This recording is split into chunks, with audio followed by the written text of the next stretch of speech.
না, আজকে আপনাদের কাছে জগন্নাথের এক শুদ্ধ ভক্তের কাহিনী বলবো।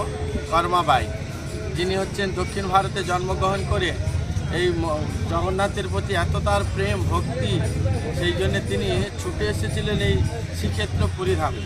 আর ছুটে এসে তিনি প্রতিদিন জগন্নাথের জন্যে মঙ্গল আরতির আগের মুহূর্তে তিনি খিচুড়ি ভোগ রান্না করে জগন্নাথকে তিনি দিতেন, সবসময় দিতেন। তাই তিনি কি করতেন, প্রতিদিন যখন খিচুড়ি ভোগ রান্না করে দিতেন, তাই জগন্নাথ কি করতেন, তার হাতে সেবা নিতেন। সেবা নেওয়ার পর এসে যখন বেদিতে আসতেন, তখন পূজারী শঙ্খধ্বনি করে মঙ্গল আরতি আদি করতেন। এই মঙ্গল আরতির পর তো হঠাৎ একদিন কর্মাবাই তার নিথিল দেহটা যখন তিনি ছেড়েছেন, সবাই কাঁধে করে যখন কর্মাবাইকে নিয়ে শ্মশানে নিয়ে যাচ্ছেন স্বর্গদুয়ারে, তখন জগন্নাথ চুপচাপ এরকম দাঁড়িয়ে অঝর নয়নে কাঁদছেন তার প্রিয় ভক্ত এবং মা, যিনি কর্মাবাই প্রতিদিন